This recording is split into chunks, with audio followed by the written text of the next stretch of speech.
उत्कल गौरव मधुसूदन दास का जन्म जयंती मधु जयंती जहाँ समग्र ओडिशा आईनजीवी माने प्रतिवर्ष लयर्स डे भावे पालन कर उपलक्षे ओडिशा राज्य आईनजीवी परिषद और झारसुगुड़ा जिला वकिल संघ मिलित आनुकूल्य एक विशेष कार्यक्रम आयोजन करा जायथिला। ए कार्यक्रम में पुरी बार एसोसिएशन वरिष्ठ आईनजीवी श्रीमान राम प्रसाद दास महोदय को आईन सेवारे तांकर विशेष अवदान पाई मधु ज्योति सम्मान रे सम्मानित करा जाई मानपत्र उत्तरीय और मधुबाबू स्मरण चिन्ह प्रदान करा जायछि।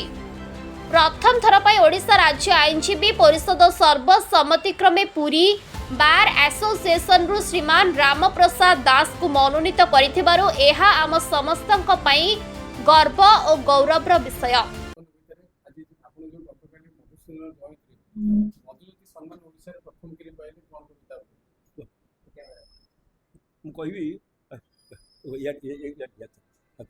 मु 60 वर्ष वकिलाती भितर जो प्रकार भाव मोर निरक्षण भाव अति स्वच्छ भाव में वकिलाती कर वकिलाती जो माने पारदर्शिता देखी तार फलस्वरूप मत कथा मिली। अच्छा तेणु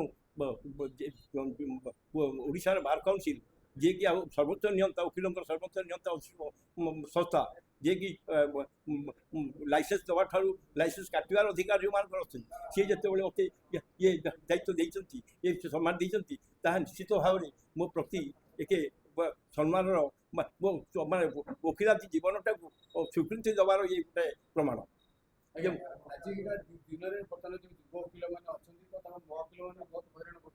दुई वकिल मिसिक बर्तमान जो हईराण कर आजिका दिन साधारण जनता बहुत हईराण सामना होती तो किभली आवाज देवा मु समस्त युव वकिल समस्त वकिल मानक मोर नवेदन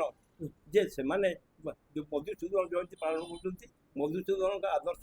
ग्रहण करूँ। मधुसूदन आदर्श है अन्य को साहाय्य करवा जेहेतु ये आम वृत्ति पैसा नबार असुविधा किसी किंतु कौन महकिल को असुविधा पकई पैसा नवा कौन महकिल कम नक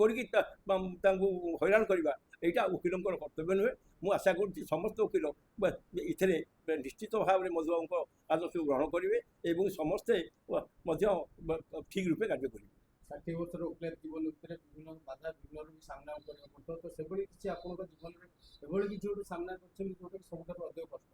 अच्छा मुझे सेमती तो ठीक कहीपरि कि बहुत प्रतिबंधक सृष्टि होती विशेषकर जगन्नाथ महाप्रभु केस जो जगन्नाथ महाप्रभु 35 वर्ष वकिलाती करुँची से वकिलाती भितर मत बहुत समस्या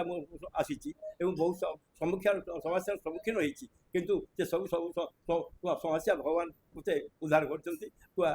फेल मार कौन फेल मार तो आज जो सम्मान आप सम्मान श्रेय क्या श्रेय देवी जगन्नाथ प्रथम देवी जगन्नाथ से कारण जगन्नाथ कम कर मत या मिलला प्रथम श्रेय आ द्वितीय श्रेय देवी आम वकिलाती बार सभ्य मान कारण समस्त सभ्य मैंने मत खूब भल पाती सम्मान देखा मुझे एकुटिया वकिल जहाँ भी से निस्वार्थ भाव में सम्मान दिखती तेणु से जो निस्वार्थ सम्मानटा से सम्मान स्वरूपटा हूँ यहाँ। पुरीरू रमेश साहू का रिपोर्ट संघर्ष टीवी।